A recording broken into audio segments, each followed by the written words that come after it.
Hello guys. So today I'm going to show you how to transfer Monopoly Go account. Now it's an extremely easy process. So firstly what you have to do is just simply open the game on the main account. Now after your game is opened, just simply close all the pop-ups that might appear in front of you.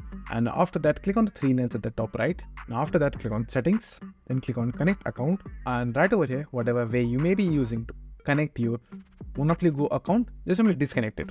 Now in my case, I'm using both Facebook and Google. So in this case, I'm going to just simply disconnect my Google account. Now as you can see, my Google is unlinked with Monopoly Go. What I'm going to do is, I'm going to go on a different device and open a new Monopoly Go game. Now, once your new Monopoly Go game is opened, after opening the new Monopoly Go game, it will take some time. So be patient and wait for it. Once your Monopoly Go game has completed the loading process, click on agree over here. Then click on play with friends. Then click on confirm. Now it will sync with the account that is logged in inside your Facebook app. After that, click on continue as whatever name you have.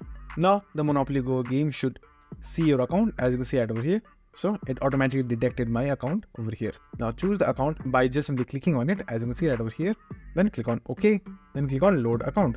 Then again give it a few seconds, and just like that your account is transferred. That's it. And thank you for watching. Do like and subscribe to our channel. Take care.